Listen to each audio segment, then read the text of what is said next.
అండి అందరికీ నమస్తే. మీ పద్మ వ్లాగ్స్ స్వాగతం. ఇప్పుడు దాకా విపరీతమైన ఎండ అండి. ఇప్పుడు అలాగా పెద్ద పెద్ద ఉరుములతో వర్షం. మాకు వెనకాల ఇలా ప్రకృతి, అటు వ్యవసాయ భూమి ఉంటుంది, ఇటు పక్కనే మెయిన్ రోడ్డు అంటే అదిగో కారు వస్తుంది చూసారా, అదిగో వెళ్తున్నాయి చూసారా కార్లు, అదిగో కారు అంటే అంత పక్కన మన ఇల్లు. రోడ్డు మీదే అంటే కాలు తీసి బస్సులోంచి అపార్ట్మెంట్ గేట్లో పెట్టచ్చు అనమాట. అంత రోడ్డు పక్కకే మన ఇల్లు. ఇది 4 సీజన్ అపార్ట్మెంట్. అక్కడ స్విమ్మింగ్ పూల్ అనమాట. అది స్విమ్మింగ్ పూల్లా కట్టారు ఆయన, ఆ బిల్డర్ కట్టి దాన్ని ఏం చేశారు, ఎప్పుడు మంచినీళ్ళతో పిల్లలు ఎవరో ఎప్పుడు స్నానం చేయరు. అవి 4 సీజన్స్ అంటే 4 బ్లాకులు అండి.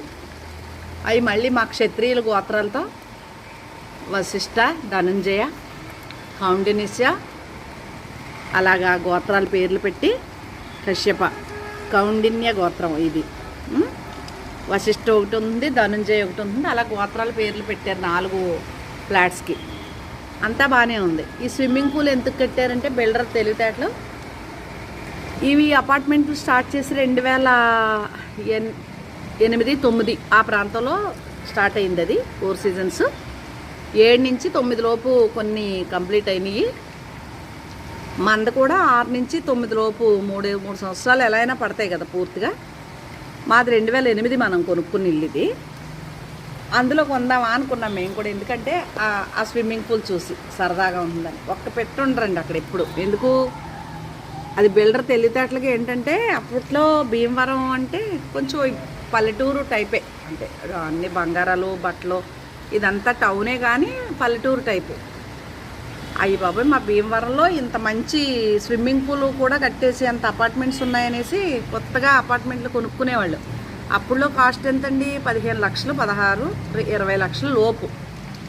10 నుంచి 16 లోపు కొన్ని, 20 లోపు కొన్ని, అలాంటి ఫ్లాట్స్లో స్విమ్మింగ్ పూల్ చూసేటప్పటికి ఒక చిన్నోళ్ళు కూడా, మధ్యతరగతి వాళ్ళు కూడా లోన్లు వచ్చేస్తాయి కదా ఏదన్నా అన్నట్టు చాలామంది కొన్నారు.